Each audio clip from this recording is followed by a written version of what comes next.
Well, welcome to a brand new week. It caught me off guard when the music just kind of stopped there. I didn't know how to react. Been there. I've been there. Right? I mean, we all get caught off guard sometimes, I guess, when the music stops. Little game of musical chairs. Hope you had a great weekend. Enjoyed the game on Saturday. Oh, Irish English just having to rub it in a little bit. Friday night, you had Kansas and UNLV on one channel. It's like, welcome back, by the way. ESPN channel's on DirecTV just in time to see the Jayhawks lose to UNLV. And then over on Fox, you had Kansas State just beating up on Arizona. So it was one of those to get my weekend started. Things got better Saturday, and then I don't even want to talk about what happened yesterday. That was not great. You know, I guess at least when we shelled out all the money to go to Cleveland, they won for you. They won. So that's right. We've got that. We'll always have that. We also don't need to talk about the fact that college football's on Friday night. Stupid. Don't like it. Don't like it. I know you don't. Some people do. Some people don't. I will say this, you know, since I don't have Friday night games, you know, high school games to go to, it is kind of nice when I'm sitting here bored out of my gourd. Well, flip on a game to watch. So that's fair. But, you know, I just feel like Friday should be reserved for high school. I'm just going to say it. Yeah. But, and I'm biased. Obviously, I don't disagree. I was calling games for a while, and then now I'm going to games as a dad and all of that. So I am definitely biased. There's no doubt about it. But I just, you know, I'm not a big fan of the NFL being on weird days outside of Sunday and Monday. You know what I mean? So it's like, I you know, Fridays for high school, Saturdays for college, Sunday, and I guess now obviously Monday is for the NFL. Vince, all you have to say is everybody get off my lawn. That's really, you know, seriously. You know, and by the way, I hear that you're telling people what to think these days. Like, you're not letting people think on their own, have their own opinion. I don't know what. But I don't know why I decided to get into a fight with that idiot, but I did. Oh, you're going to make him even happier. You're calling him an idiot. So, well, he is the microcosm. Unfortunately, I'm not even going to bring up because people are going to jump on this bandwagon. But unfortunately for this person, he embodies the ridiculous notion that every single Notre Dame game that is broadcast needs to have a Notre Dame football player. Was that where that came from? I just saw on one of the fan groups on Facebook where you were going back and forth with somebody. First he was talking about how, you know, they need a Notre Dame guy in the booth because everybody was mad that Danielson did the game because he went to Purdue. Okay. Well, I don't usually respond, but for whatever reason, I responded today and I said, look, you had a Notre Dame guy in the booth for the past few years and he was awful. Right. So you got to be careful what you wish for. Didn't do any good. That's right. And then he responds with, he never played football. His dad and his brother played football, but he never did. I said, so now it has to be a football person, like a football alum? I said, and I don't think he's responded yet, but basically I said, name me a football player who's an alum of the football team who is A, qualified to do a national broadcast, and B, wants to. Because I don't think anybody like that exists. Not right now. You know what I mean? Aaron Taylor is doing studio work on CBS. And I don't think did he ever do like color and all that kind of stuff? I mean, he may have done, you know, like some CBS Sports Network, you know, like the cable side, some games or something like that. And obviously Brady Quinn is mostly a studio guy as well. He's called some games from time to time, but he works for Fox. And that's exactly correct. That's the disconnect. Like, Brady Quinn has a really good thing going over at Fox where he's got his Saturday TV stuff. He's doing his thing. he's not bebopping all over the country like Kirk Herbstreit is doing. Maybe Brady would want that if he had that opportunity. I don't know. But he's also got the radio deal. Yeah. That's part of it as well. Like, he's got a really good thing going over there. If he wanted to be in the booth, why would he want to give all that up to call half a season of Notre Dame home football games? If he wanted to be in the booth someplace, he would be. He has a great thing going. And that was my point, because he mentioned those two guys. He doesn't want to do that. That's not what he wants to do. He's doing what he wants to do. But, we've already gone down this rabbit. We've started down this rabbit hole, I guess. I mean, we've talked about this with announcers before. It's just, we just beat our heads up against the wall. I know. Because everyone is going to automatically perceive bias, because like you're a fan of Notre Dame. So you're automatically, if they're not related, if they don't have some direct connection to Notre Dame, you're always going to perceive and receive what you consider to be bias if they're not saying all rosy things about Notre Dame. Right. I thought for the most part, like from a bias standpoint, I mean, sure, like, they mentioned Gary Danielson played for Purdue. I mean, he was obviously disappointed, a little bit deflated when it was 42-0 by halftime. I felt like they probably could have been a little bit more prepared for guys deeper on the roster. I don't think that they were not well prepared. I agree.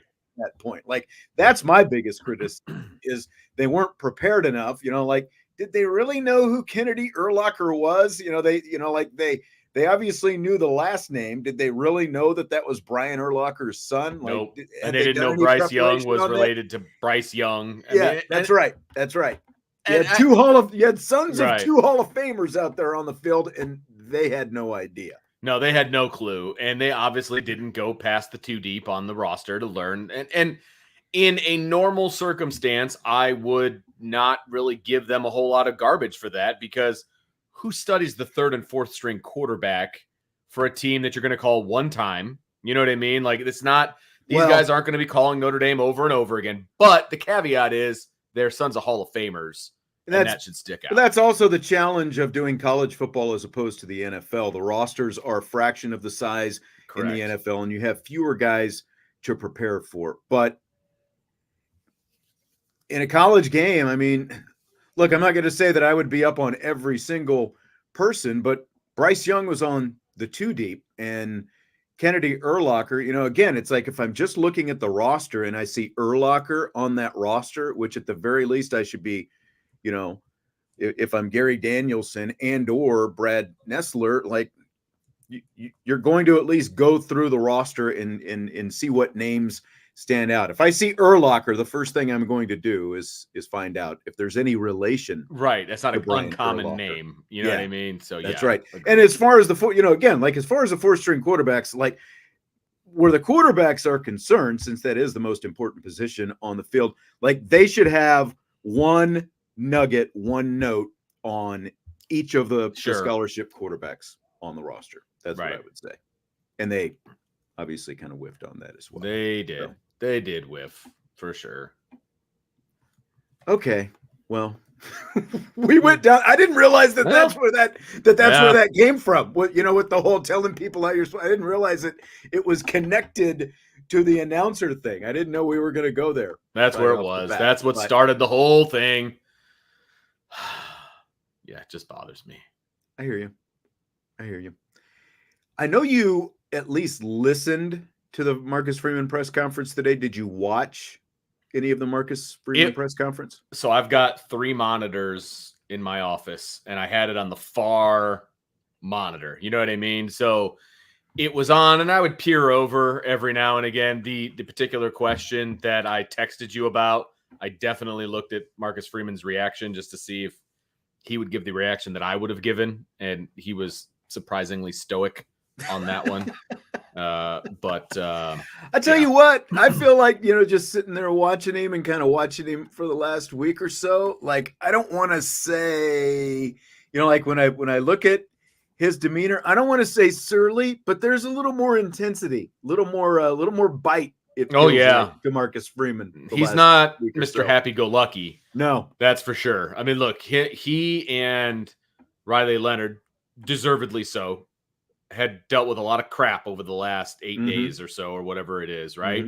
And that wears on you after a while. Look, man, you're going to get it in the grocery store. You're going to get it, obviously in the media, and you can say that you don't look at that stuff, but you're getting it, and you're going to get it from people that people that you kind of know. I mean, it wears on you, and I think it shows that it's wearing on him a little bit. He needs to get the further and further away he gets from that, as long as they continue to have success. I think you'll see him, loosen up a little bit and be the more jovial version of Marcus Freeman. But to be honest with you, I'm okay with him being a little salty right now. I don't mind salty Marcus Freeman at all. Like, he should be. They obviously found a different kind of focus this past weekend, and they need to continue with that. So if he wants to, kind of, make little like laser eyes at, us in the media or whatever it happens to be, that's fine. Because tell you what, it's a lot more fun to parse errors, after a win than after a loss, like last week. So we're gonna get into some of that here in a minute. There was definitely some interesting questions that were being asked. I was like, really? That's what you came up with? Like, it was, I don't know. It's like, well, they won 66-7. I don't know what to ask them. Like, that's what it felt like from some people. But press conference was also 10 minutes shorter today. It was 21 minutes long on the YouTube link. Like, so I don't know if his questions were or his answers were a little bit shorter. I thought he gave pretty good answers to most things, and we'll hear obviously some of them here. Andrew on the announcer thing, he says Danielson must be doing something right. He's been CBS's lead college football analyst for over a decade, 30 plus years as an announcer. People get Q scores. Yeah, I mean, I didn't have a problem with it, to be honest. I don't either. Again, it felt like they could have been a little bit more prepared. Sure. One thing to remember is CBS for a long time, they were doing SEC football. This is their first year doing this Big Ten thing, and this was part of this is CBS's Big Ten package, because it was a Big Ten team that Notre Dame was playing. It did feel like Brad Nessler, really missed the SEC. Oh yeah, he definitely made, and that wasn't anti-Notre Dame. That was just what he's used to, and I don't have a problem with that, really. I also did not have any problem whatsoever with them reminiscing about, Danielson's time at Purdue. And you're right there. That's a softball. Of course you're going to do that. And you're going to find an old picture of him and some old footage. And you're going to talk about when he played Notre Dame. And like, those are all layups, man. Like, you knew all of that was coming. But from an analysis standpoint, he was not overly, judgmental towards Notre Dame or hateful towards Notre Dame. Even when they scored their 66th point, they were both talking about how, hey, it's Purdue's job to stop them. Like, I don't have a problem with them scoring right here. When Minchie went in and scored, like, they were totally cool with it. So they had opportunities to bash on Notre Dame, and they didn't take it. So I don't have any issue with the way that those guys called the game. None. No, I don't either. Connor, by the way, I saw him asking this before the show started. He's coming in, sounds like for the Florida State game, first week of November, trying to figure out a gauge of the weather. He's trying to figure out what the weather might be like as people who have lived here for a long time, Vince, his whole life. I mean, you could get sunny and 60 degrees. You could have a foot of snow on the ground. That's the first week. I remember, like, the first year I lived here, there was a massive, we got like 2 feet of snow in early November one year. It might have even been still October, like the last couple days of October, and we haven't seen the snow like that in a long time, but it's all over the place in South Bend in November. You just never know what you're going to get. So true. I would just keep an eye on the weather, and I would pack some different sets of clothes. Pack layers, 100%. Bring it, bring a coat, but also be ready to wear maybe a long sleeve t-shirt or just a sweatshirt. Yeah. So, it was supposed to push 90 today or tomorrow or what, I don't know. It's like 15 degrees warmer than the norm, like this week. So we're in a heat wave now. Next week we could be at a cold snap. Like, it's welcome to Northern Indiana. That's why when I used to coach football, I had a freaking wardrobe in my car, because you literally never knew what the weather was going to be like, whether you had to throw on a hoodie or a winter coat or whether you needed shorts and a t-shirt. Like, it could change from the time that you left the house in the morning until the end of the day. And then like a rain slicker and all this different stuff. Like, I had everything in the car. So you just never know, man. Come prepared.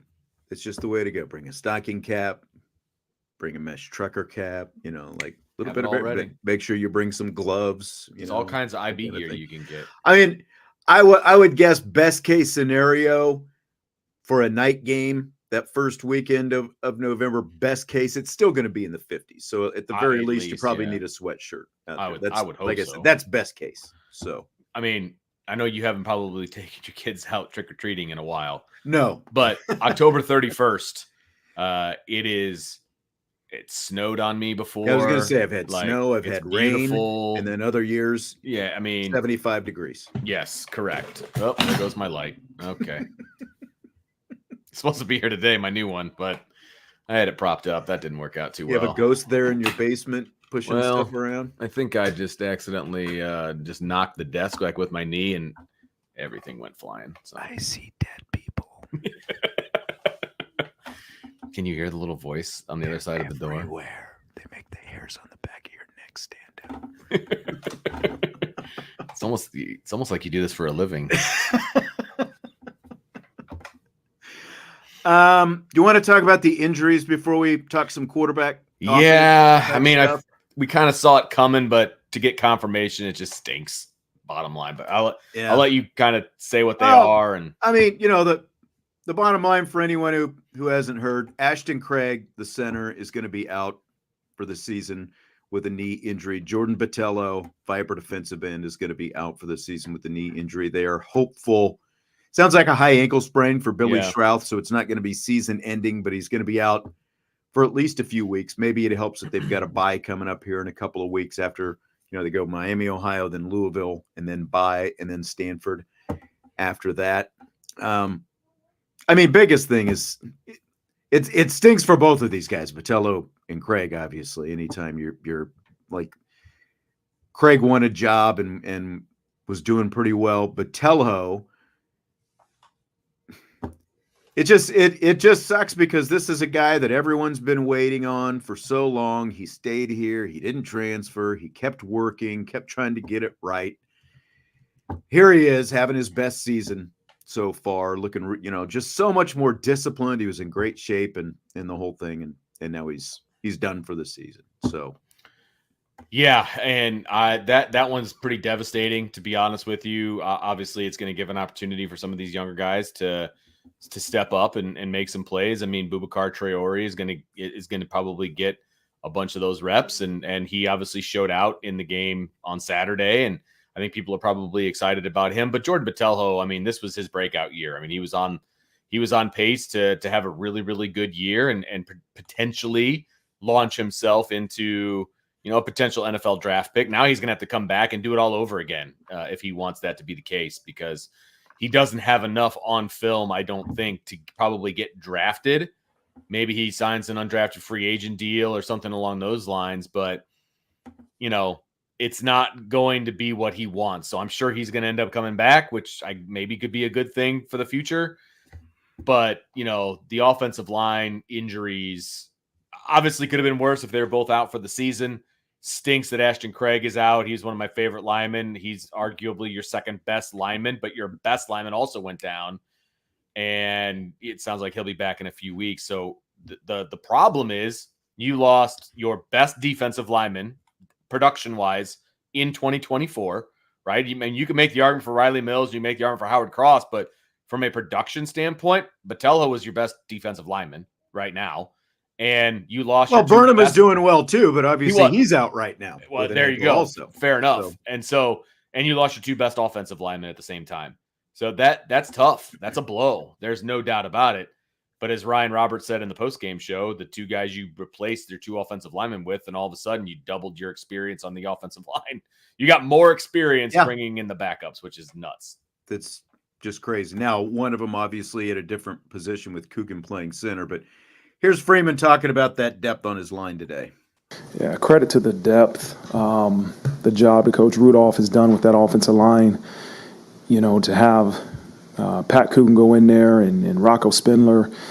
You know, I said this after the game, but two guys that could easily, you know, didn't get what they wanted after fall camp. They wanted to be the starters. They weren't, and they prepared, and they were great teammates and leaders for that room, and now they're in there. And, you know, we have a lot of confidence in those guys, but also some of the other guys. I thought Sullivan Absher played well. Gerby Lambert played well.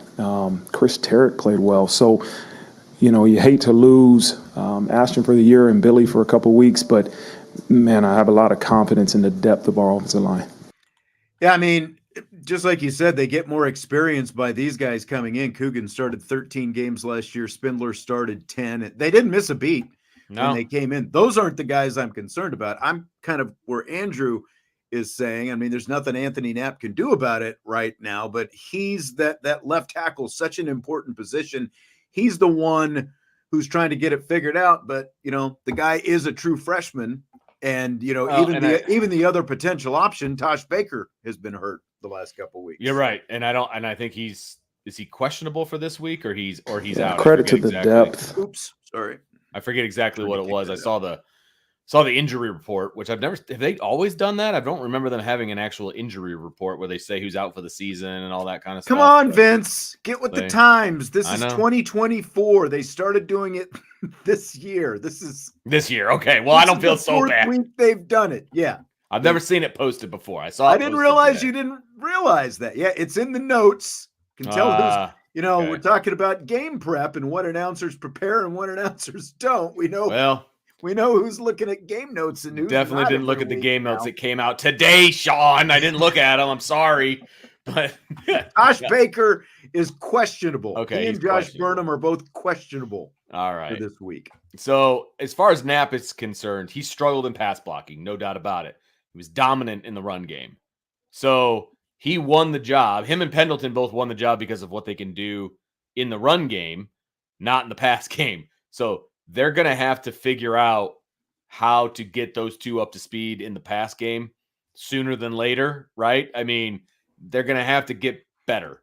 They're doing fine in the run game, obviously. They're doing fine. It's the pass game they're going to have to get figured out. And I just don't think Anthony Knapp is a true tackle. I think if they had their you look at his size, he just needs to put on about 20 more pounds. He needs to be inside, you know what I mean? Yeah, exactly. He just hasn't have the length to play out there. But, you know, like what he does have is pretty good footwork, and it allows him to move. Like he can move a lot better than Tosh Baker to at least try to get in front of some of these guys. And I think that had to have kind of helped him in that battle to win that job, just the way he's able to move in comparison. But, you know, he's not. I mean, he's undersized both from a, you know, even though he's strong, he's still undersized just from a girth and from a height and length standpoint and those kind of things. So doing the best he can, you know, again, like it was supposed to be Jagasaw, and there's nothing that you can do at this point. So, yeah, that's true. You know, I think the biggest, you know, again, like I have no concern with the guys who they put in there, Coogan and Spindler. There's no drop off. I mean, but where I get concerned now is if something else happens to any of these guys, when you have two guys go down within about 15 minutes of each other in real time out there in the first half. And so you got Coogan and then Pendleton 1 and 2 as the centers. And of course, Pendleton is the number 1 left guard. And you got Sullivan Absher listed number 2 behind him on the 2 deep. And then Spindler is number 1 at right guard, and Chris Terrick is number 2 behind him. So it's kind of how things look right now. It's very, very interesting. Again, no problem with the guys who are going to be starting out there. I think they'll be fine, but you can't afford to get anybody else banged up right now. I completely agree. Somebody mentioned, Decaf 18 mentioned the Maddie Westbeld news, and she did announce we're going to save it. We'll get into it deeper in rapid fire, because obviously the first segment on Monday is, I mean, it's about football, right? So, but we'll get into it. She did announce that she's got a foot injury and she's going to miss some time. Yeah, there was no timetable. Yeah, no timetable for return or anything like that, but we'll get into that and the impact and and that kind of stuff in a little bit in rapid fire. Is that your everything's about to blow up when we start talking about quarterbacks now? Oh no, I kind of I think I got my point across during the pregame show and then again in the postgame show about the quarterbacks. So I feel pretty good about my take on the quarterbacks at the present. We're pretty good. Yeah, I mean, Leonard lit it up with his legs, 100 yards, 3 touchdowns. I mean, he was almost striking a Heisman pose out there with that stiff arm that he had on that was pretty cool on that touchdown run. He throws for 112, and he was at least efficient. He still wasn't going downfield, but he was 11 of 16, no touchdown passes. Give us the Cliff Notes version. I know you've been into it quite a bit over the weekend, like you said, between the post game and everything else. What did you think of what you saw of Riley Leonard? I mean, it's a bit. There's a big picture, and then there's a more micro picture, right? The big picture is, Mike Denbrock, Marcus Freeman, however it went, right? They allowed Riley to be Riley. They allowed Riley Leonard to be Riley Leonard, and they allowed him to use his legs, and they allowed him to get into the game, and they allowed, him to be making some easy pass plays and getting guys, they were open. He was able to get them the ball, converted first downs with his arm. He converted first downs with his legs. There's still some things that he has to do better in the passing game, obviously, but he was dominant in the first half. I mean, bottom line, he was dominant. When you have 100 plus yards on the ground, 100 plus yards through the air, 3 touchdowns. I mean, in one half. That's what I'm saying. In one half. Now, it's not you can't just be like, well, if he just doubled that. But I mean, you can, because he did it in one half. So if he had 200 yards rushing, 250 yards passing, and 6 touchdowns, how is that a bad performance? I mean, that's my biggest thing. And I want to say I bit my tongue, but I had a whole post for the message board that I deleted because people were they're all the way out there on some of the threads, right? And the thread for the players of the game got a little out of control on the board. And I almost responded, but I was like, no, I'm not going to. But basically the gist of my post was the job of the quarterback is to lead the team to touchdowns. That's the job. Does it matter? Does it matter if the touchdown is scored via pass or via run? Does not matter to me. Not even a little bit, because they're all the same amount of points. You don't get more points for throwing it into the end zone, correct, than running it into the unless end zone. I was going to say, unless it's fantasy football, but it's the other way around. That's fair. Fantasy football, you would actually get more points for running it in than throwing it in. But he had 7 possessions in the first half. He led the team to 5 touchdowns.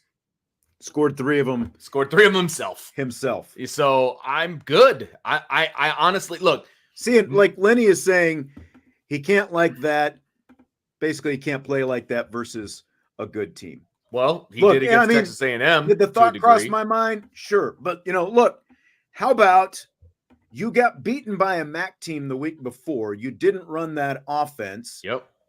You wanted to win, right? And not only did you win, you handed Purdue the worst loss that it has ever in their school history. Ever. Notre Dame and Purdue started playing each other in 1946, or at least that's when the continuous series started. They might have even played each other before that. This is not just the worst loss in a Notre Dame-Purdue game. This is Purdue's worst loss ever. And people still want to rip Riley Leonard apart. How about you just let the offense breathe and make a little progress before you start nitpicking?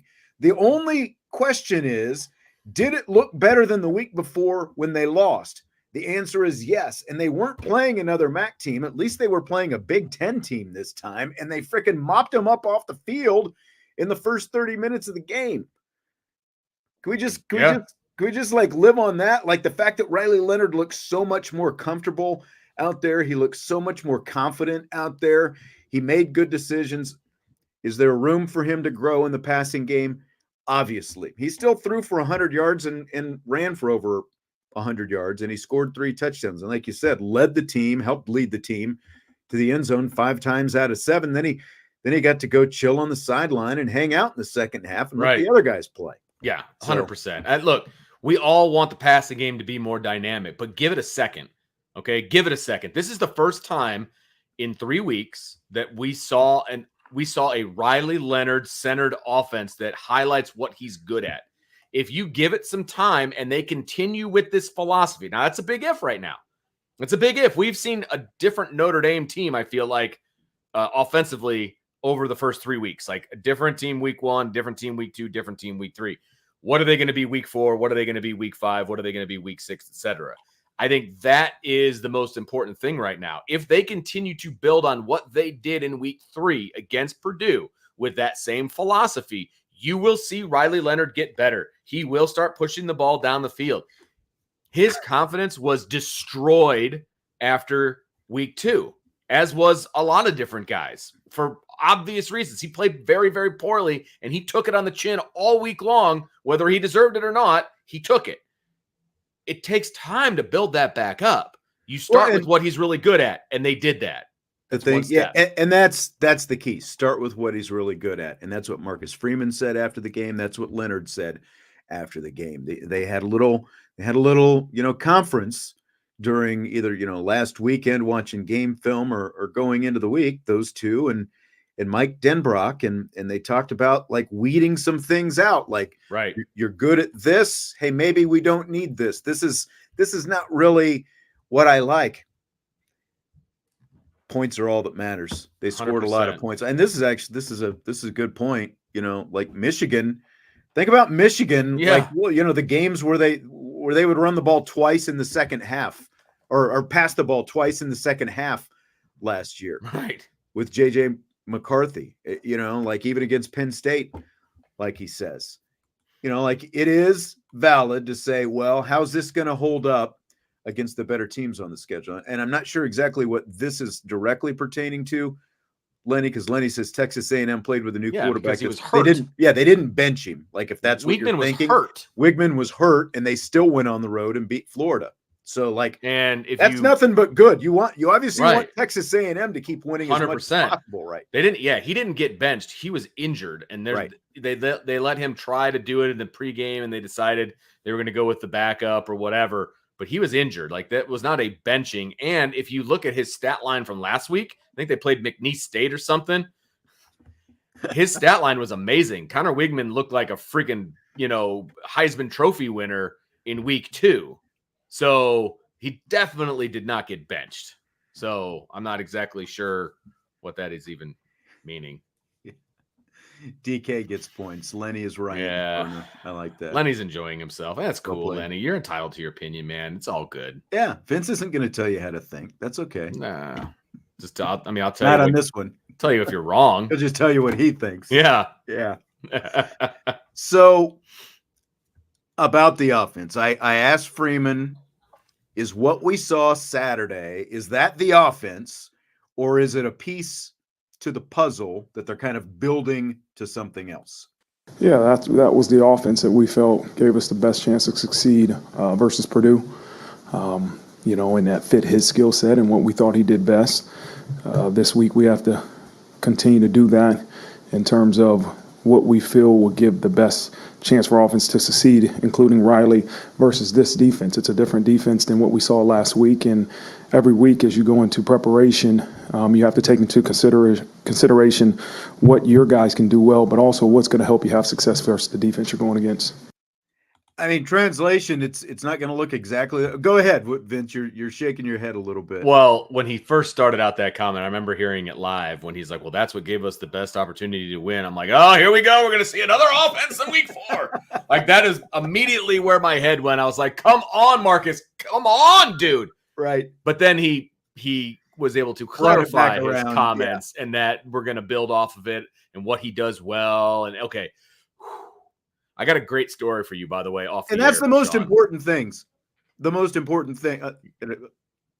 Continuing to build off what Riley Leonard does well. Go ahead. Sorry. Yes. No, I was going to say, I've got a story for you off the air that I need to tell you, but this was a vintage Mike Denbrock offense. That's the thing. That's what people need to understand. First 2 weeks, I'm not even sure what it was, to be perfectly honest with you. I don't know if it was hey, I'm Marcus Freeman, I'm the head coach, you need to stay within these parameters. I don't know if that's the case. And then in week 3, Mike Denbrock said, look, we're going to do it my way if I'm going to have my name attached to this, or it was Marcus Freeman saying, look, Mike, my bad, you do you. I don't know exactly how that went down, but it was a completely different called game from a formation standpoint, from a personnel standpoint, from a play calling standpoint, just all of the above. Now, players executed it better too, but it was a completely different offensive philosophy.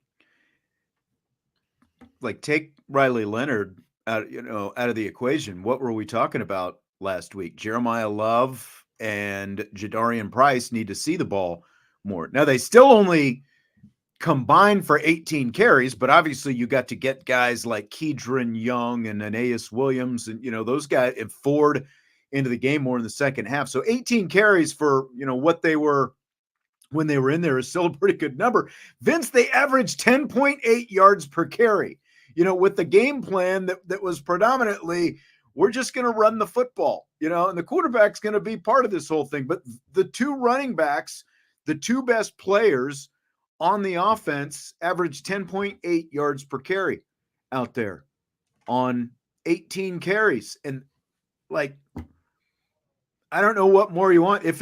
Now, again, like if Riley Leonard is forced into a situation, end of game, all those kind of things where, he needs to throw, like he's already shown he can do that. He showed that he could do that against Texas A&M. He hit a couple of clutch throws against A&M, but his legs were also part of the deal. Yes. And when you allow him to do that, it just feels like, even if it's just from a pure confidence standpoint, that like allowing him to be him and play that style of ball, it just comes out differently, whether he's running the football or throwing the football or whatever he has to do. Well, and schematically, it makes a lot of sense too. When you've got that, ability to run the quarterback, and you've got, his legs and what he's able to. He's a dynamic runner when he has the football. I think we can all agree on that at least. It adds a dynamic to the offense, and it allows you to do some different things. I mean, look, Purdue was selling out to stop the run, guys. Selling out to stop the run, and they almost had 300 yards. They had one safety back the whole time, and they were moving him around, right, start crowding the line, all that. Like they were packing it in, trying to stop the run. They literally were running a 5-man front, like a 5-2 is what they were running basically to stop the run, and they couldn't do it. Might as well have been Brian Van Gorder trying to stop the triple option. I mean, it was ugly. It's ugly, and Notre Dame took care of business. Okay. I'm not saying they're going to be able to move the ball like that against other teams, but it does give you a bit of a schematic advantage when you add the quarterback as a runner. That's just an X's and O's thing. It's not a Riley Leonard thing. It's just an X's and O's thing when you have an additional guy who can run the football. Because normally when you run the ball, Sean, you're handing it off, and now you've got 11 guys versus 10 because the quarterback's out of the mix, right? And you add the quarterback, now you've got 11 on 11. And so therefore you've got more blockers and you've got more of an opportunity. So, I mean, it's a numbers game, and it helps you out schematically. So just give Riley Leonard a minute to get this thing figured out with his arm, and he's going to be fine as long as they build off the philosophy and the way they were doing things on Saturday. So he still has no passing touchdowns. This is true. Through 3 games, and he's on pace for a little bit less than 1,800 passing yards this season after he threw for nearly 3,000 2 years ago in that full season at Duke. So how can they coax more out of Leonard in the passing game? We need to throw it to have success. I'm sure we'll game plan in a way that, we'll have to throw it, but it's about what's going to have success against the defense you're going against. And Riley did a great job running and making the throws. I think he was 11 of 16 in the first half, and did a really good job of executing what we asked him to do. And so we're not looking for stats. We're not looking for how much we throw it, how much we run it. We're looking for success against the opponent. Stats are for losers, Vince. Just win, baby. Just win, baby. Look, he's absolutely right, though. You just have to stack it. You have built up his confidence as a quarterback and what he's able to do. I mean, he played with confidence on Saturday. There's no doubt about that. And if people weren't telling me that he had a shoulder issue, going into that game, I would have said you were crazy based on the way he played. But I was going to say, did he look like a guy who had a shoulder issue? Did he run like a guy who was even like it was even in the back of his mind that he had some kind of shoulder issue or even a leg issue? Like that's when, like on that run where he ended up with the stiff arm, where he got past that guy on the sideline and he's down around his ankle. It's like, oh man, what's going to happen? And then he freaking breaks away from him and he just keeps on going. And they just could not tackle him. I mean, look, Purdue did a very poor job in tackling on Saturday, but some of that was because Notre Dame's got some pretty dynamic runners of the football as well. And they're fairly elusive and they run through tackles. And so, they just need to build him up and you start it. So I'll say it. Yeah, play action is going to be really, really important because people are going to sell out to stop the run and they're going to be able to take some shots and it's going to happen. Everybody needs to just breathe and stop following certain people on the beat and just breathe about whether Riley Leonard can throw the ball downfield or not. I am still a little baffled though, Vince, because, he did throw for nearly 3,000 yards 2 years ago. And I don't really understand like how, even if you're in a new system, you're still, your ability to read the defense, your ability to see the field, none of that is any different because you go from one system to the next. So I don't quite understand what it is that's like keeping him from making some of those throws, because there are open guys to throw to that he's not throwing to. I don't know if it's, again, like does it go back to, a little bit of the psychological with the leg injury that he does have and with an offensive line that's now, that's kind of piecemealed together a little bit. I don't know how much that comes into it, but it does look different. I will say, because again, like the guy was saying earlier, well, look at what Michigan did last year. You can bulldoze people all season. And when you look at Notre Dame's schedule compared to what Michigan's had last year, it's not that much different. Like theoretically, Notre Dame should be able to play the exact same style of football that they did against Purdue the other day and be just fine, really, until they get to the end of the season. And as of right now, maybe you call it a toss-up when they go to USC. I mean, we still need to see a little bit more of each of them, but you would also hope that over the course of those next 8 games before you get to USC, that passing game and that confidence and whatever does continue to grow, because really that is the biggest concern to me is, can Riley Leonard do it against a good team? Can Riley Leonard, if you're down by a score in a 2-minute drill at the end of the game in the fourth quarter, can he lead that? Because he is going to have to hit some passes in that situation. What happens when you get to 3rd and 8, 3rd and 10, those kind of situations that, if they stop the run up, like that's I think the question that Riley Leonard still needs to answer. But again, I mean, I think he's got plenty of space in front of him to figure out how to answer those questions. I'm not going to nitpick a 362-yard rushing performance and 2 guys, a quarterback and running back, both going over 100 yards, and another running back coming close to getting to 100 yards. I think Joe hit the nail on the head, and I was going to say something along these lines, but I'll just kind of piggyback off of this comment. He says, great risk, great rewards, but Freeman has scared them into no turnovers. I think if you look at the last few quarterbacks for Notre Dame and their lack of willingness to throw the ball down the field, I do think it's being pounded in their heads. Take care of the football. Don't turn it over. Don't turn it over. Don't turn it over. And so when Riley Leonard's rolling out to the right and he's got a decision, do I try to chuck it deep to somebody or do I just hold on to it myself and get the first down? He's going to hold on to it himself and take it first down. Like that's what he's going to do. And I think it's going to take some time to get him out of that mentality. And we talked about this last week with Marcus Freeman.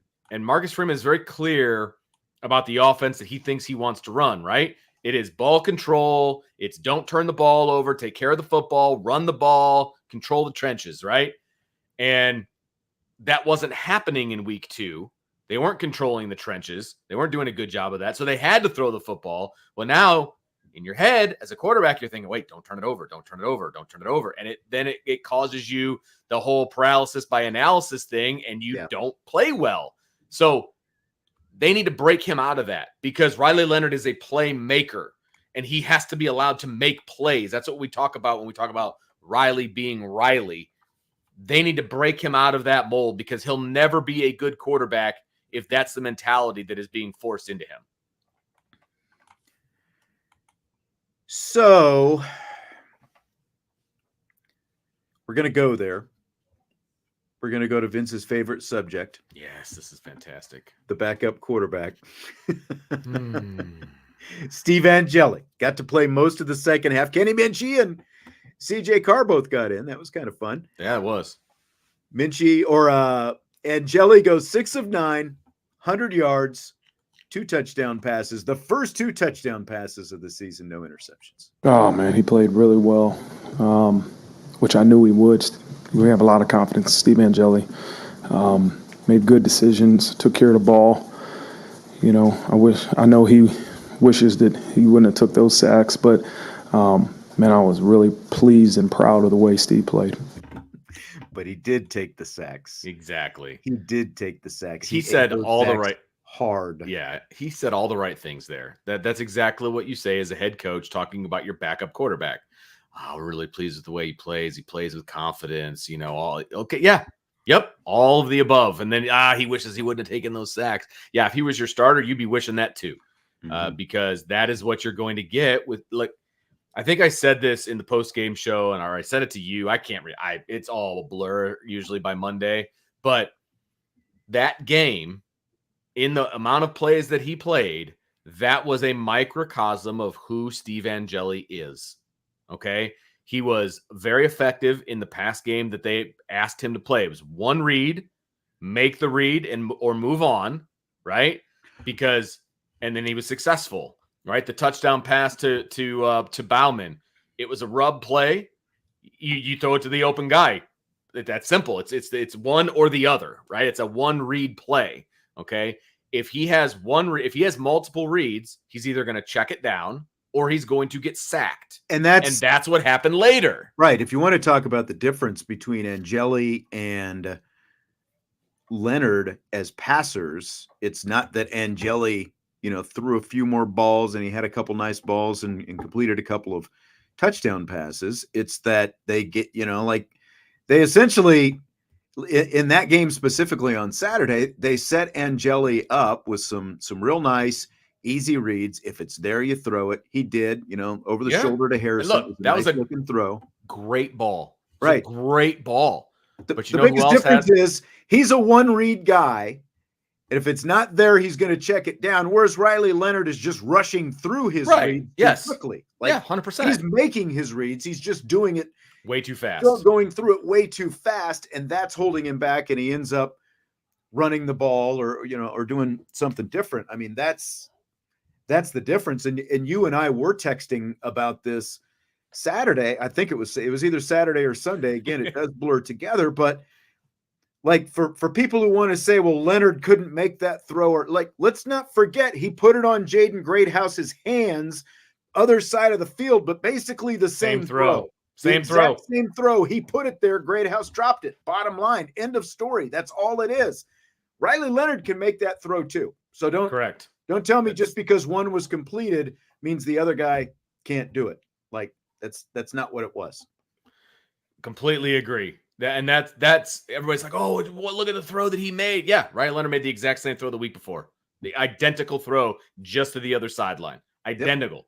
It's just one guy caught it, one guy didn't. That's the difference. If Greathouse makes that catch, Notre Dame probably wins that game, to be perfectly honest with you, because I think he's still running and it's a touchdown. And there was no chance that Northern Illinois was going to score another touchdown on the defense. Field goal, yes. Touchdown, not a chance. So it's just a completely look, at the end of the day, Sean, and you know this, if you are a Angeli guy, there is nothing that Angeli can do wrong. You're going to change your mind. And everything Riley does is bad. If you're a Riley guy, it's a complete opposite, right? And if you're someplace in between looking at it logically, like we try to coach people up about, then you're in good shape. And you know that Riley Leonard is the starter, right? But the Angeli apologists, there's just no, he threw for 2 touchdowns. He looked amazing. Look, I don't know if you saw Pete Sampson's tweet the other day. He had a tweet where he had like 2 cuts of the plays. Like Riley Leonard runs a play in the first half. He hands the ball to Jeremiah Love. It's a 4-yard run. But if you look at Cooper Flanagan in the slot, Purdue lets Cooper Flanagan go. Right, He's wide open. Mike Denbrock comes back to that when Steve Angeli is in the game, runs the exact same play. Again, one read. All Steve Angeli has to do is, he's like, Flanagan should be wide open on this play. If he is, you hit him. And that's exactly what he did. They ran the exact same play for Steve Angeli, let him hit a touchdown. And they looked at that play on the sideline. All the quarterbacks are together. They looked at that play on the sideline. They're like, if we run this again, you know what I mean? If we run this again, and there's also the stuff in the ears, right? And so when Mike Denbrock calls that play, and I'm not saying that this happened, but I could almost guarantee you when a backup quarterback's in the game, it's like, hey, we're going to call this play. Flanagan's going to be wide open. That's your first read. Right. And he was, by the way, the advantage of having those headsets. Yeah. He was late on the throw too, Sean, just FYI. So just saying. Yeah. I mean, you're right. Like if you're an Angeli guy, you're not going to back off. That's fine. At all. It's cool. There's still plenty of people, who would like to see that. The conversation we had on Friday was, kind of playing a little devil's advocate. If they were going to run the offense that they were going to run against Northern Illinois, would you be any worse off with Steve Angeli? Well, they didn't run that same offense because they played to Riley Leonard's strengths, and we saw just a massive difference in what that meant in letting Riley Leonard just be Riley Leonard. That's really seems like that's all it took. DJ, this is fantastic. He goes, I would have sent Riley Leonard in to throw that pass to shut some people up. Just let him have it. I totally agree with you, DJ. I totally agree with you. That's hilarious. Ant VR, big Steve Angeli guy. Okay. That's cool, man. It's all right. He also had a 42-point lead. That does play, and that's part of it as well, because he did end up playing with a lot of 2s out there as well. 42-point lead. Yeah. You're not really out there with any kind of pressure whatsoever. Oh, except when you get sacked 3 times. I guess that was too much pressure for him. Literal pressure. Yeah. Clontarf. Ooh. Who's the best? Angeli, Reno Hightower, or Paul Cruz? Well, I know who the last one is. I don't know who the middle one is. Paul Cruz guy. I like the original Paul Cruz. Oh, okay. Not Adam Sandler Paul Cruz. I'm talking about Burt Reynolds. Burt Reynolds Paul Cruz. That's right. Rip jersey, mean machine, baby. Let it rip. Let it rip. Who's Reno Hightower? Help me out here. I don't know what movie reference that is. I'm trying to remember which movie it was now too. Somebody might want to help me out on that. The Best of Times. It's Kurt Russell. Oh, Kurt Russell. That's right. That's not a bad one either. 1986. Reno Hightower was pretty good, but obviously Robin Williams, could he make the catch? That movie doesn't get enough play. I have never heard of this movie before. It's got Robin Williams. They go back. Robin Williams is the receiver. Okay. And Kurt Russell is the quarterback. And they go back and they replay this big game from high school where Robin Williams dropped the big pass at the end of the game. Okay. So they got to actually relive their high school stuff. That's hilarious. I might have to look this one up. That's fantastic. Okay. Uncle Rico. I mean, he could throw it over that mountain. Apollo. All right. Well, Vince, are you ready for rapid fire? I am so ready for rapid fire. I'm sure there's going to be some place where you're going to try to get me to go off or get me upset. You've not taken the bait. You have not taken the bait in the last couple of weeks when I've tried to get you. You've basically gone, nope. I think I telegraph it too much sometimes in my rundown. This is true. I took the bait, I think, in the pregame show. I mean, because you had some Angeli questions in there. I think I took the bait a little hard on that one, but it's okay. Yeah. Setting you up. Set it on a tee. Yeah. Teed off on it. Fill in the blank. The result of the Purdue game makes you feel blank. Utterly confused, to be perfectly honest with you. I mean, offensively, we've seen 3 different Notre Dame teams, as I mentioned before, and it's like, will the real Notre Dame please stand up? Like, that's what I want, and I don't know who the real Notre Dame is at this point. Again, it's a game-to-game situation here with Notre Dame and me. My love affair with Notre Dame is at game-to-game right now. And if we see the Notre Dame from week 3, and I'm not saying they got to win by 59 points or anything. That's not the point that I'm making. But if we see the same philosophy and we see the same, play calling and personnel and all of that stuff, and obviously I'm talking offense, defense has been the same. Like they're still didn't play well in week 2, but it's still the same defense without Golden, right? And so I'm just so confused. Like, what are we going to see in week 4? I don't know. Hopefully it's a continuation of week 3. Yeah, I would say more optimistic. I feel like, though, it is just obvious that seeing the results in back-to-back games, this was just not a team that was locked in and focused the way that it needed to be against Northern Illinois. I just feel like what we saw this past Saturday against Purdue is like, I think it just proves that when you come out, as we said, like, and not just beat up a team, like a Big Ten team, not a great, obviously, Big Ten team, but like a team that was pretty good themselves running the ball last year, all that stuff. This is obviously about preparation, focus, those kind of things. And if we see, I won't even say the same result. Like if we at least see a team that's able to come out and win by 3 or 4 touchdowns again this Saturday, I will be back on the road to believing that this team can be the team that I thought it was going to be, that we thought it was going to be at the start of the season. Like I'll have a lot more faith in that. And then they'll obviously have to prove it against Louisville. I think that every week there's nothing we can take for granted anymore. And I think that maybe they found that out too. There's nothing they can take for granted. They have to be fully locked in week in and week out. And so that's what, like I said, more optimistic, but, as some of the people like Beefeater is saying, unfulfilled. That's fair. Joe says no consistency, just irritated. Like it's more irritating, I think, and somewhat nauseating that they could lose the game against Northern Illinois the way they did after seeing them just beat down Purdue like that Saturday. So Jordan Botelho is going to miss the rest of the season with a knee injury. Here's Marcus Freeman on that. Impact. Jordan Botelho is a great player. It was playing his best ball since I've been here. You feel awful for the kid. You feel awful for him. And but you have to continue to move forward, right? And that's why you have depth and you have guys that are prepared and ready to step up and get the job done. So, Vince, let me start with this. Just some thoughts on Jordan Botelho's season ending the way that it did. Just stinks. I mean, he was having his best year, and it's not close. I think, early on in his Notre Dame career, he had some off the field issues and couldn't quite get it together on the field. And then, he's been working through all of that kind of stuff. And then he slowly started to kind of figure it out on the field. And then last year as a starter, I mean, it was okay. It wasn't anything fantastic, but this year came out like he kind of reshaped his body a little bit.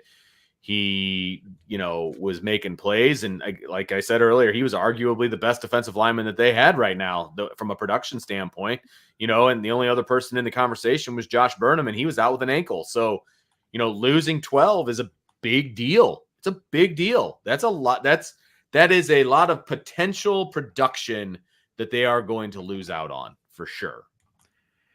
Decaf asked if he can come back for his 6th season. Should be able to, because it's a medical, and obviously he only played 3 games, so should be able to get it. I mean, I've seen some talk that the NCAA is even considering like giving 5 years of playing eligibility. What? Now, like that's one of the things that they're looking at. Yeah, so it's like I don't think anything's off the tee. He should be able to come back for another year. And like you can see why the captains, the guys who wanted to be captains had to nominate themselves during camp. And Botelho was one of the guys who nominated themselves. And I think by the way he was playing, by the way he was carrying himself and doing everything, you can see why he wanted to kind of put himself in that mix. Obviously, I think it proved like the captaincy itself proved to be a little bit too difficult for him, considering 5 guys from the defense, or whatever it was at 5 or 4, whatever, all those defensive guys ended up being voted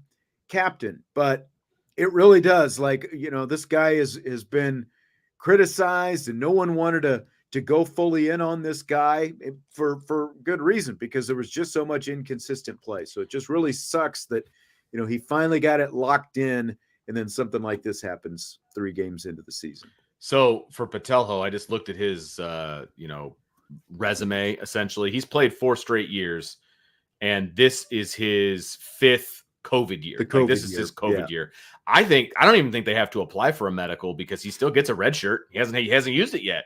So he played less than 4 games. Yeah, I mean, honestly, I don't know, because it is like the COVID. I don't know how that. So you get an extra year because of COVID. Now he's using it as a red shirt, so he can use. I think he's good to go. At the end of the day, whether it's a medical or a regular, it doesn't matter. He'll have another year, and I would anticipate that he would come back, because he doesn't have enough really good film from an extended period of time in order to get drafted where he probably wants to get drafted. So.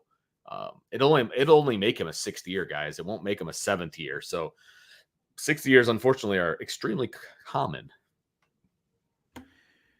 So when you look at the Viper position now itself, are you more confident that we're going to see more of Boubacar Traore, or are you concerned because of the lack of depth behind him? No, I'm actually pretty confident we're going to see more Boubacar Traore, Well, yeah, I mean, we're going to see more Boubacar Traore. Yeah, because he's listed as the starter now, right? Like, do you have confidence because, okay, now we're going to see Boubacar, or because of the lack of depth, does that concern you more? Like, it's great that we're going to see more Boubacar, but do you have, a bigger concern because of the fact that there's just not much depth left at the position? I keep getting tongue-tied for some reason. I am not overly concerned about the depth.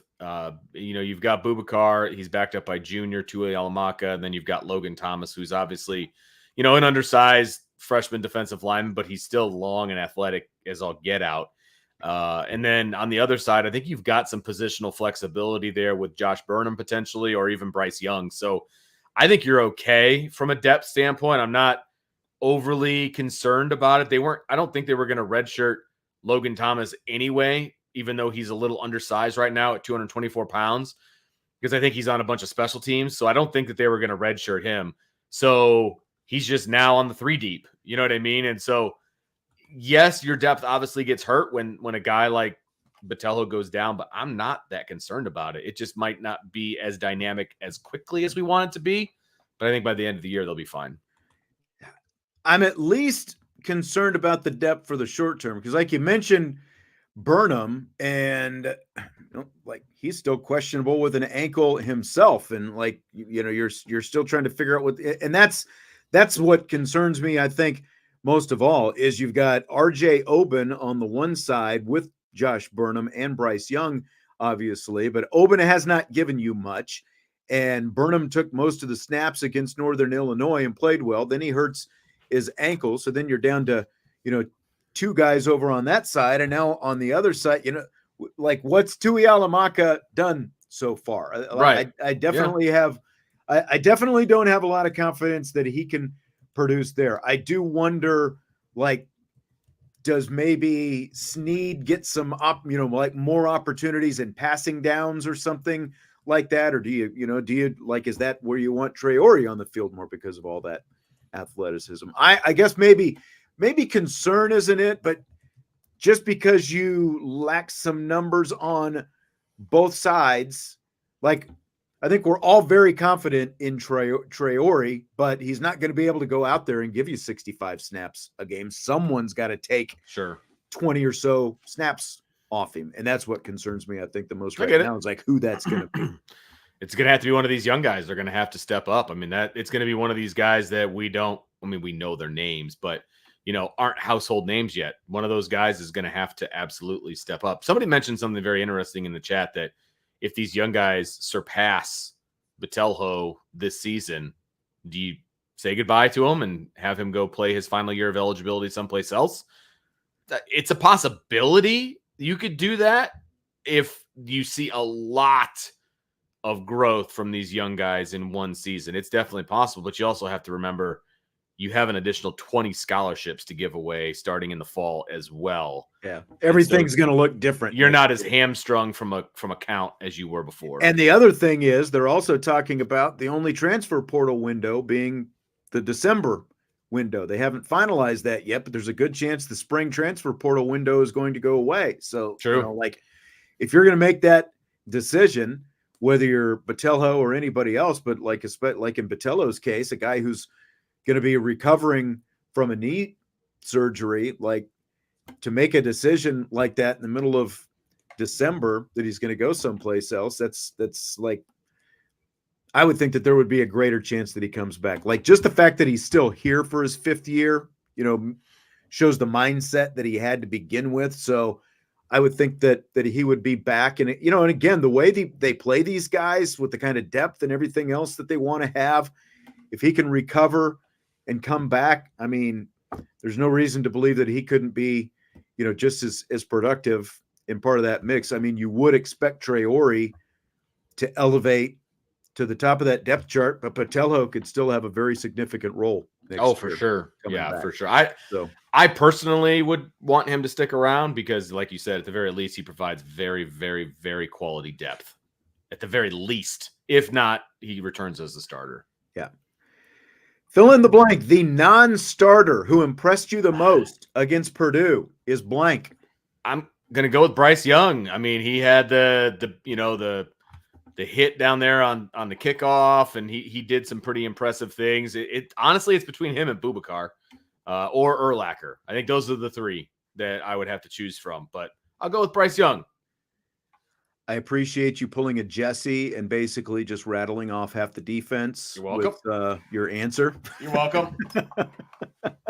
I'm going with Urlacher. I'm That's just going to fair. go. Well, I mean, Traore technically non-starter, but obviously, he basically was a starter once Botelho was hurt, and he made a huge play and all that kind of stuff. But Urlacher, for a guy that we had not seen before, for him to come out and just be flying around out there, I mean, he comes downhill fast and hard, and you would expect that, considering that is his last name and considering he is the son of Brian Urlacher, and just everything that comes with that. It's kind of hard to tell just watching him out there in the fall when you're buried a little bit on the depth chart, but man, that guy can play football. He was fun to watch, and yeah, Jason, you're exactly right. He was like a missile. I guess the only question that I would have with him is how does he cover? Because he was coming downhill hard, fast for a safety, but you got to be able to cover back there as well. Well, and if it wasn't for Urlacher, Purdue doesn't score. So that's why he dropped a little bit for me, but he was also very, very impressive. I mean, very, very impressive. You just can't make a mistake like that. No. But that's also what late game, that kind of stuff is for, to let those guys get out there, experience it for the first time, a little bit of a learning process for all of them. But it's always fun, to watch a guy like that when he gets to come out for the first time and see him play like that. So Vince's second favorite subject after peanut butter and jelly time is the punter, James Rendell. He has been struggling a bit. Marcus Freeman says they're going to try to do some different things to break him out. I've spent some time with Coach Biaggi just talking about, James is a guy that has so much talent. He can do so many things with the football. And we really have to evaluate what we're asking him to do. And it gets the same thing we talk about offense and defense. As coaches, we know the talent he has. we haven't put it all together in the games. Let's evaluate what we're asking him to do. I know he can punt across the field. I know he can do a spiral punts. I know he can do end over end punts. But what we got to do is call the things that he can do in the game. And that's on us as coaches. We got to put him in a better position and ask him to do the things that he does well, get experience, and then we can have him do all these different types of punts. And so we got to get him better in practice. We got to maybe be strategic in how we ask him to punt in practice. Usually in practice, you go punt period, right? And that's about all you get. But we're going to probably scatter some punts throughout practice to say, okay, treat this like a game. All right, you might be sitting on the sidelines for 20 minutes. Come back in, now you got to execute. And so we as coaches are looking at ourselves and saying, okay, how can we help this guy with so much talent have success on Saturdays? And so I hope that some of the changes we're going to make in terms of what we ask him to do, how we practice, will help him on Saturday. So Brian NY, coming hard at Marcus Freeman, said it's the worst answer of all time. I felt like the first part, like the first half of the answer, I might agree with that, Brian. But I did feel like he came around with that end about like putting in, it sounds like putting him into more game situations in practice is part of their answer. And he just, then I'll let you answer, but he just doesn't look like a guy who is comfortable punting live against a live rush out there. Well, and look, part of that is coaching, right? I mean, part of that's coaching. There's no doubt about it. You tell me you can't get Kennedy Urlacher and some other guys to rush him during practice. So part of that's on him. The fact that he said, oh, we're going to have him sit on the sideline for 20 minutes. We're just going to have him come in and punt. That might be the dumbest thing I've ever heard. Look, specialists have to keep themselves motivated. They have to keep themselves ready to go at all times. That's why they have this stupid little net on the side of on the sideline. Well, you kick into it. You're ready to go. But there's a difference between a net and guys actually rushing. I understand that, but is he just sitting on his butt over there on the bench? Just tell me when it's time to go in, guys. Like, what do you mean you got to have him sitting on the sideline to have him that part was dumb to me. What I do agree with is I don't think they're calling the right plays to make him successful. And I also don't think they prepared him for what it's like to be in a game situation. That's on the coaches. That's how it feels to me. So they do need to fix it. Work on that. Yeah, they do need to fix it. Because we've talked about it before. This is a guy who comes from Australia. He's not played organized football before. He went to a punting school and learned how to punt. They crank out punters in that pro kick Australia. And that's why he's here. But he hasn't kicked in these kind of stadiums before with what's on the line in these kind of games. And that's, again, like we saw him punt on the very first day of training camp. Right. And we might have seen him put a ball or two in the air after that at some point. I can't remember, if there were very few. Never when I was there, and I only missed the first one. So yeah, it just feels like you got to dial some pressure up on this guy and let him learn what it like. Just get that comfort level with having guys come at you. Because like when I watch him, it looks like when he punts the ball and he's only averaging about 39 yards per kick right now. And there's some ball, like it just feels like he could let some loose sometimes. But it's like his foot is like kicking to the ball, not through the ball. There's not much follow through. And that's why it's line drive. Yeah. Exactly. He's not getting that thing up in the air the way it needs to be. He's not a rugby style punter. Okay. He's not good at it. You just need to let him punt normally and protect him. That's what you need to do. And hopefully they figured that out through 3 games. That's clearly the special teams coaches or coach singular. They're overthinking this thing. They're overthinking it. You don't have to have different kinds of punts and different kinds of this and that. You don't need to roll them out. You just let him punt the ball. Just let him punt the ball. There have been numerous opportunities where if he just gets off a big ball, it flips the field. You haven't let him do it. Just kick it, dude. Like, you're good. Now, I understand if you're on the 50, right, and you need to pooch it in there, coffin kick and all of those different things. Okay, cool. Let's see if he can do those things. But for the most part, man, just kick it as far as you can and see what happens. That day, again, first day of camp, he's punting from around his own 40, 45-yard line, something like that, and he is just dialing them up into the air, and they're all coming down inside the 15 yard line. Those are the punts, these big towering things with the massive hang time. We haven't seen any hang time from this guy. Right. So far. Absolutely. But again, it's what you're talking about. Like if they're really, well, we're calling this and we're calling this, just let him take the snap and boom it away. It doesn't seem like there needs to be a whole lot of thought put into this, right. to be quite honest. And Andrew in the chat is saying it hasn't cost us points yet. You're right. Yet is the key word, because after the second offensive, this is just an example. After the second offensive drive for Notre Dame, they punt the ball. Purdue gets the ball at the 43, their own 43-yard line. That is really, really, really, really good field position. You give that kind of field position to a better team, they will give up points because there's other teams that are better. You can't do that. Another one where Notre Dame only punted a couple times. Offensive possession number 4, they punt it. You give the ball to them on the 40-yard line. You can't do that. You had an opportunity to flip the field there, and you're giving them the ball at the 40-yard line against better teams that will absolutely bite you in the backside. Right. This is something that they need to be working on rather quickly, because again, like if you do end up in a playoff game, for example, or multiple playoff games, it's every possession is going to be you have to play the huge field position battle. You have to play it. And if they had to do that right now, I don't know that they could do it. That's the problem. Yeah. It's kind of crazy that they're in a situation where, granted, when your punter decides he's going to transfer at the end of spring, there's not much you can do. And they felt like they had a pretty good solution to it by going and getting this guy. But it just from some things need to be refined. You're right. It hasn't been an issue now, but like you said, it's something that's got to be cleaned up over the course of the next few weeks. So Vince, Saturday's game, of course, was 42-0 by halftime and went downhill from Purdue's perspective after that.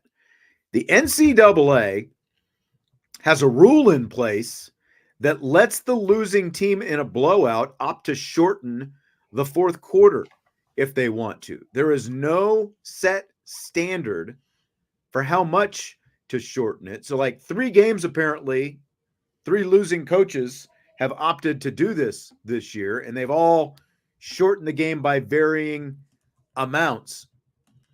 Couple of different questions. Did you know this rule existed? Because I did not. Nope, sure didn't. I had no idea that you could voluntarily change the end of the game. Like, I had no idea that was the case. 0. I did not, like I said, I did not either. I had never heard of this until it just came up.